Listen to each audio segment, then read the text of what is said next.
Hello students, welcome to Education Plus. இன்னைக்கு நம்ம இந்த வீடியோவில் நம்ம சாப்டர் 4 CBSE class 10 அதில் 4.3ல third sum பார்க்க போகிறோம். Is it possible to design a rectangular mango grove whose length is twice its breadth and the area is 800 meters square? If so, find its length and breadth அப்படின்னு கொடுத்துருக்காங்க. So length வந்து twice its breadth அப்படின்னு கொடுத்துருக்காங்க.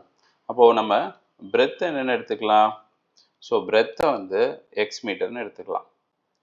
Length, அப்போ length வந்து எவ்வளோ? Length வந்து twice its breadth, அப்போ என்ன வரும்? 2x metre.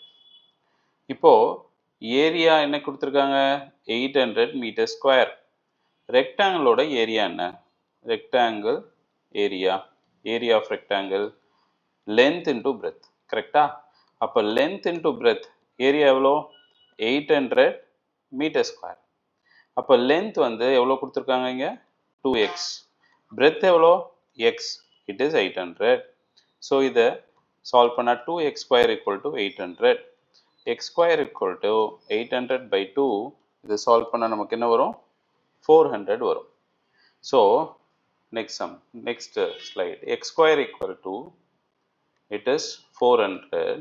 x is equal to square root of 400. அப்போ எப்போ 400 கிடைக்கும்?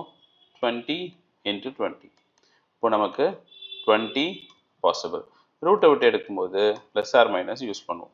ஸோ அப்போ x வந்து 20 and minus 20. minus 20 not possible இல்லையா? அப்போது x வந்து 20. x நம்ம என்னென்னு எடுத்தோம்? breadth இல்லையா? ஸோ அப்போ breadth வந்து 20 மீட்டர். length எவ்வளோ? 2 times of x. அப்போ 2 into 20, it is 40 meter. அவ்வளோதான். ஓகே, ஸோ உங்களுக்கு இந்த வீடியோஸை கண்டினியூஸாக நம்ம போஸ்ட் பண்ணிகிட்டே இருக்கோம். அடுத்த சாப்டர் நம்ம ஸ்டார்ட் பண்ண போகிறோம். ஸோ சப்ஸ்கிரைப் பண்ணிக்கோங்க நம்மளோட சேனலை. Okay, thank you.